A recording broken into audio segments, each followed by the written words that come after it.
is the Creative Forum, and you're welcome to another edition of the program on ABS TV.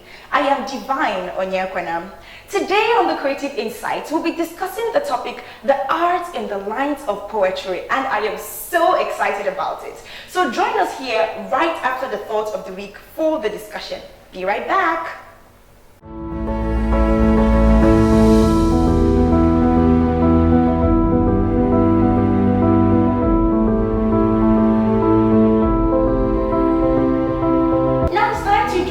Our guest.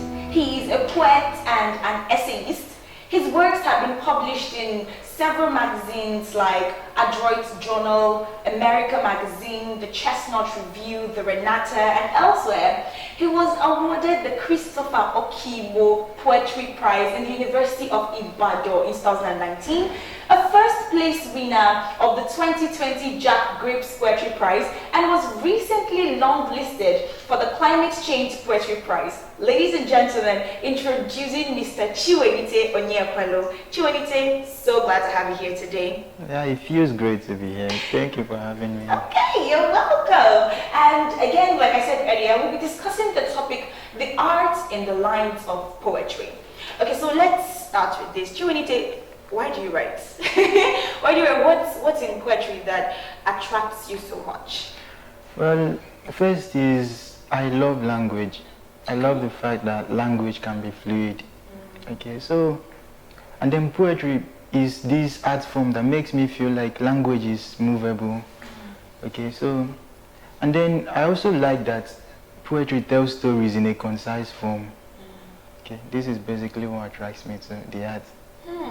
Okay, so if I'm to ask what poetry means to you, would it be the same thing as the reason as to why you write? No. It would be a little different. Poetry to me means more than just writing.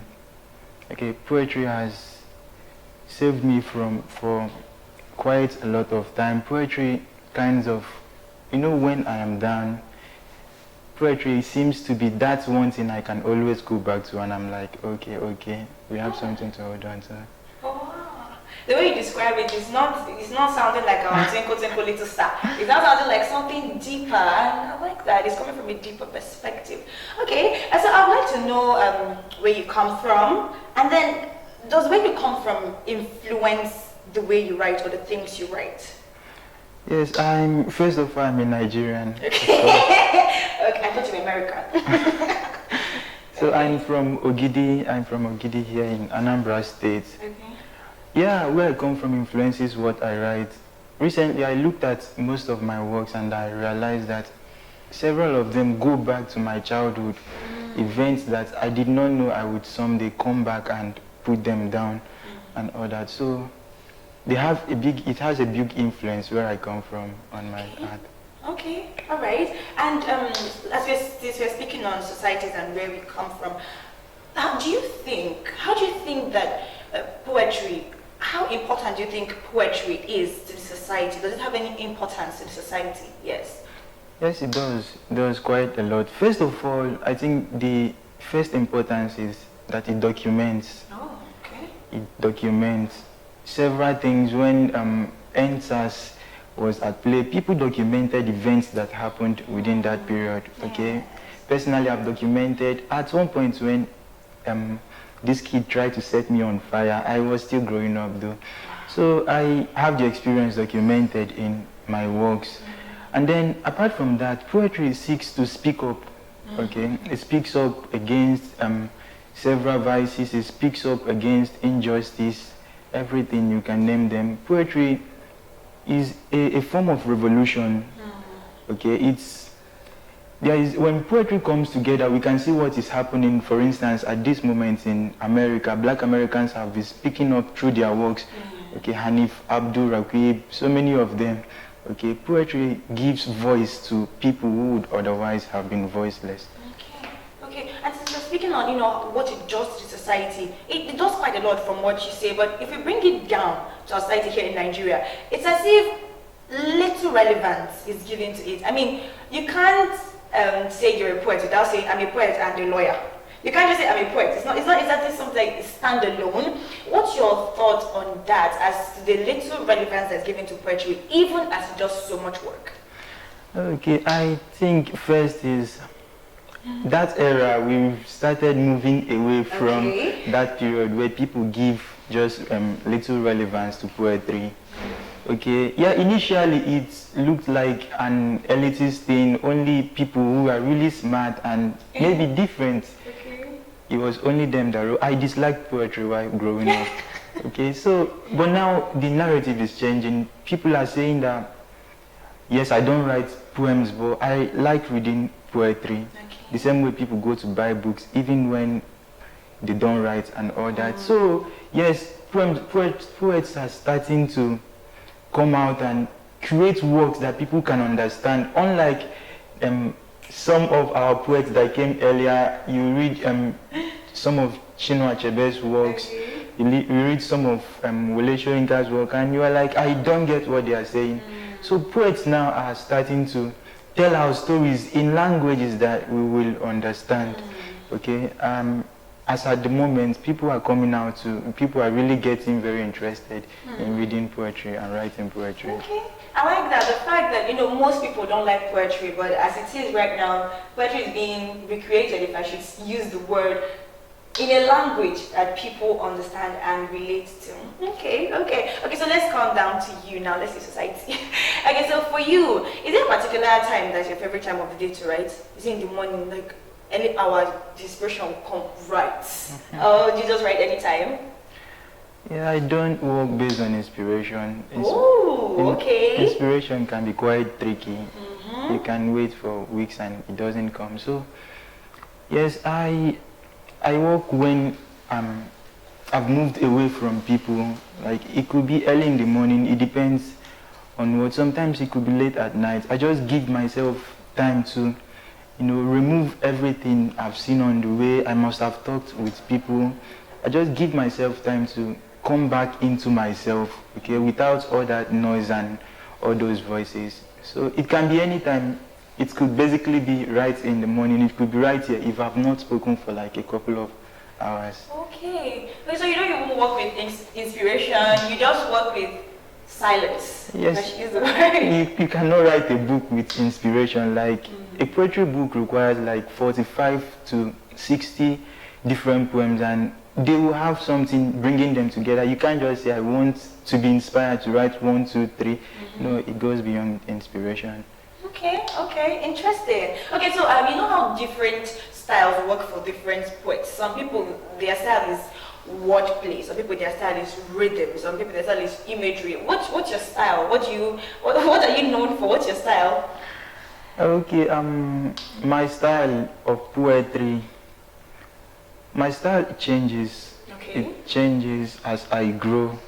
Okay. Yes, I still have imagery. I still have rhythm. These are like basic aspects of every poem. Okay.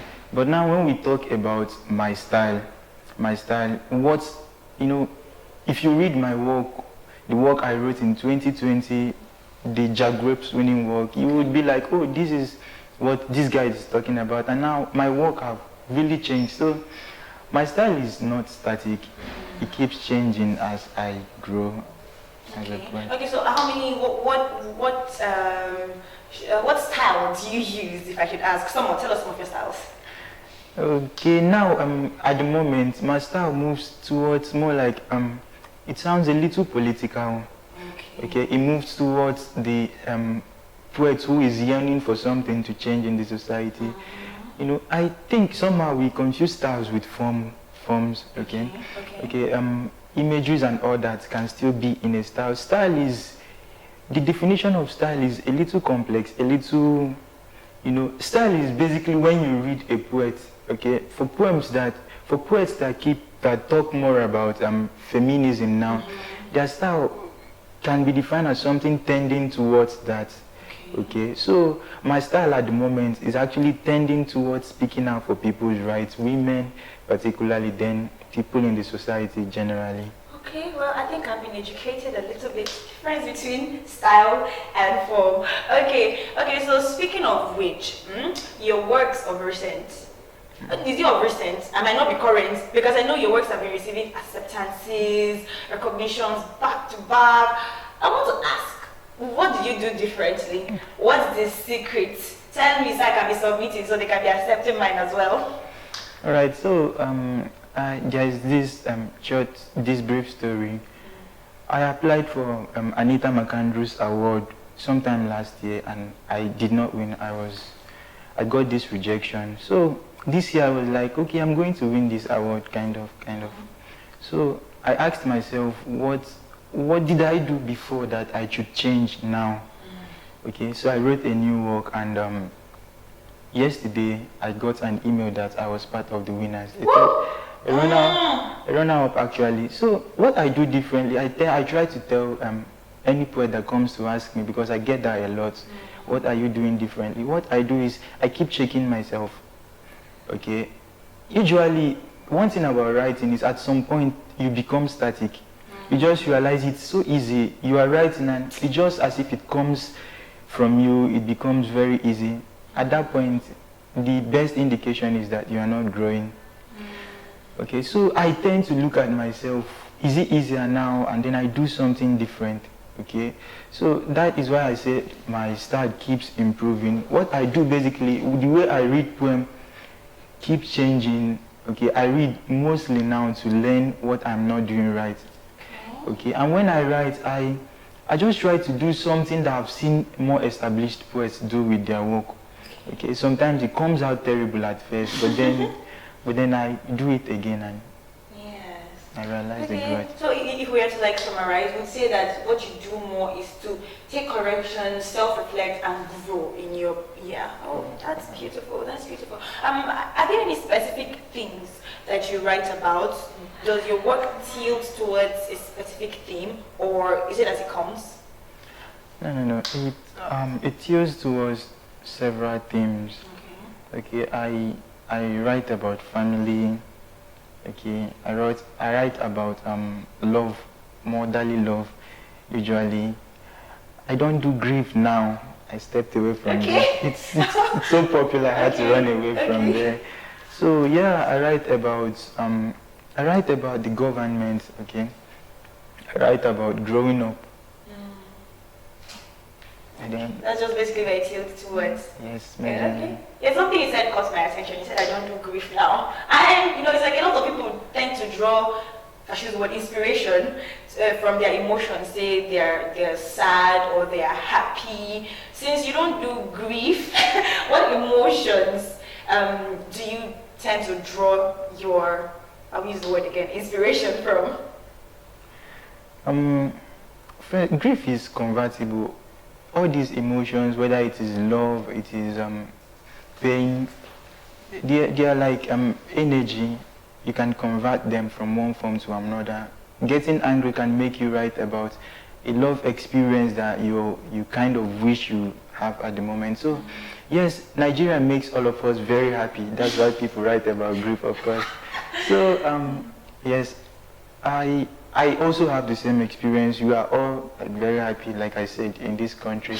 But then when I write, I try to do it in a different way. Even if it will move towards that somber tone, that I'm angry kind of tone, I try to bring it to something that is not explicitly grief. Okay, grief is too popular. It's also one thing I do differently. In my new works, I try to step away from what everybody is doing, bring a fresh outlook to the world. Okay, wow, interesting. That's really interesting. Okay, it keeps getting better and better. We're still here on the Creative Forum at ABS TV. We'll be going for a short break. Be right back.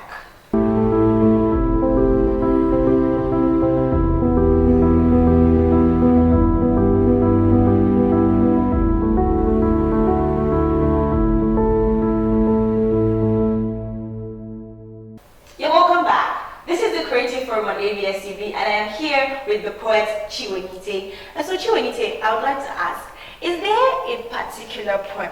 I know this is going to be a very hard question to ask a poet, but is there a particular poem you felt so connected with, and what was it about, if there is? It's always the hardest question for any writer. Even Chinua Achebe had to point that out. Okay. Okay. At the moment, I feel more connected to my recent works. I feel connected to many of my poems, several of them. So at the moment, yes, I feel connected to a particular poem. Maybe because it's new, maybe because it's different from what I would normally write. Okay, the name is This Is Not a Satiric Poem. Okay, alright, okay, and is there any writer that you look up to in the poetry industry? Yes, there are countless of them. Okay. Countless of them. Africans, non-Africans. Someone like I.S. Jones. She's a Nigerian American. Okay, we have Abdul Rakib, Hanif Abdul Rakib. We have Safia El Hilo. We have Romeo Oringun. We have Sadiq Zikogu. We have Swede. It's only special. No, yeah. You guys are bringing Nigeria to the limelight. They're doing a whole lot of work. So you have Swede, you have several of them. I also take in high esteem writers that are upcoming. Okay, some of them are really doing exceedingly well that you can't just pass without saying that, yes, these guys motivate me. Okay. And listening to you speak, one would assume that whenever you bring your pen and you're silent and there are no people, everything is just going, you're writing. But I think in this a popular question poets get, it's about writer's block. Okay, do you get writer's block? How often do you get it? How do you get out of it? I think it's like a thing among creative people. Yes, I do get writer's block. There was a time I tried to lie to myself. I said writer's block does not exist. Because I've always believed that the more attention you give, whatever you give your attention expands. So I try to give it less attention to know if I can reduce its effect. But yes, there are times it comes to me and I just get stuck. So how I pull away from writer's block is I don't force it. Okay, unless I have a deadline, I don't really force it. Most times I just close whatever I'm doing, the work I'm doing. I try to read works from other writers. Okay, try to give myself more time to accumulate language that is not mine. Okay, a language that I've not seen before. And then with time, I find it just comes, with time it passes and there's a new way to work through.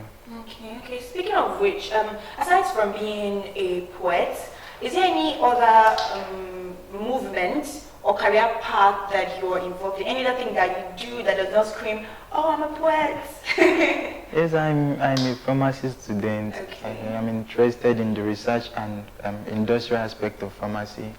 So I'm part of the Curies. We look for drugs, existing drugs, new ways to develop drugs. What do you call it, Curies? The Curies, yeah, from Maria Curie. Oh, okay. So she discovered polonium and radium, actually. So yeah, we work on existing drugs and new drugs. We tend to publish pharmaceutically related works and all that. Yes. Do you have any poems on drugs or pharmacy?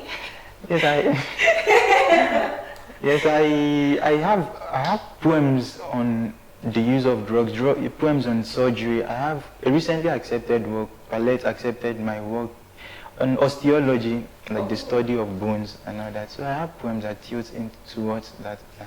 Okay, that's very nice. Okay, so there is, in the lines of your poem, this was not a satiric poem. There's a line there, and you wrote and I read, once in class, I tried to play the hope monger. I said your votes matter, and half the people stared at me wide-eyed, the way you stare at a poet's nose. Okay, so I'd like to ask, what were you trying to say here? In fact, what's the poem about, and what were you trying to say here? The poem is about Nigerians' apathy towards politics. Okay. At the moment, several people have not collected their voters card and all that. So I was in class and I wanted to point out that, look, we can vote in the right government.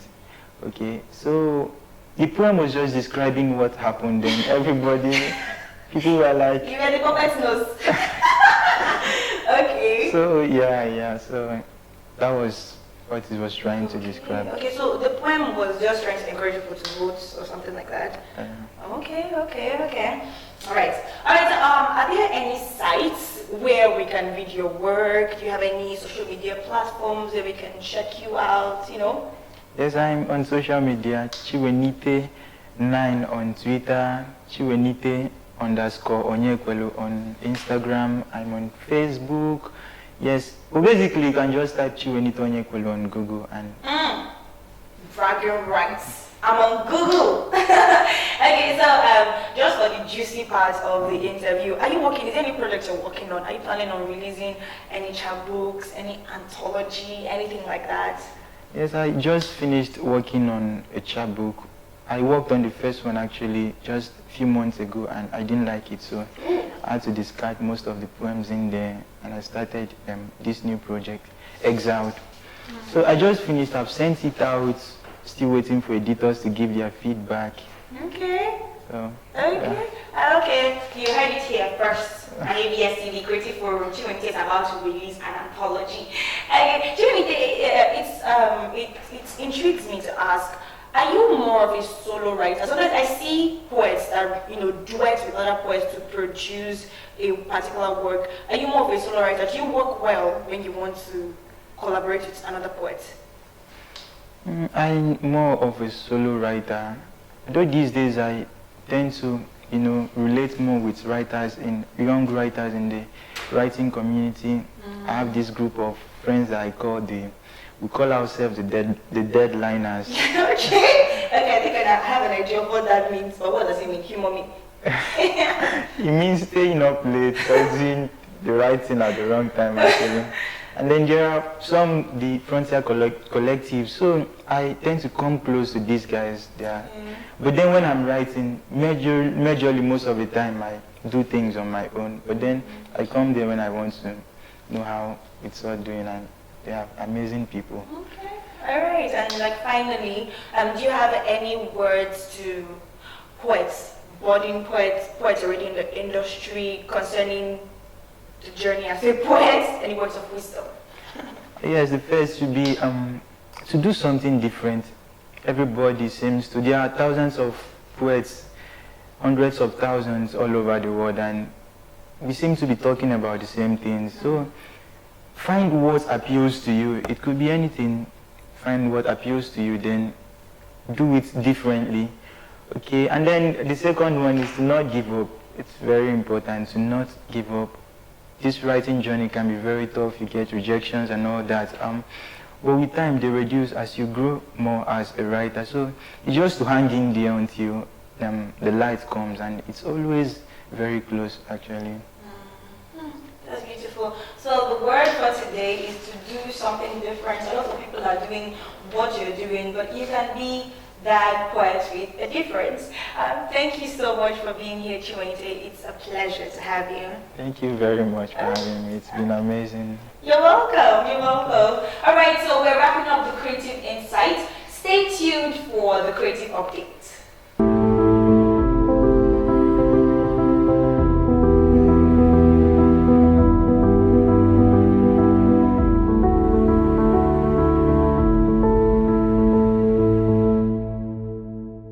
You're welcome. This is the Creative Forum, and it's time for the Creative Update. Great Weather for Media seeks poetry, flash fiction, short stories, dramatic monologues, and creative non-fiction for their annual print anthology. For guidelines, visit their website at www.greatweatherformedia.com/submissions. Thank you for joining us today. See you again on the next edition of the program. I am Divine Onyekwana.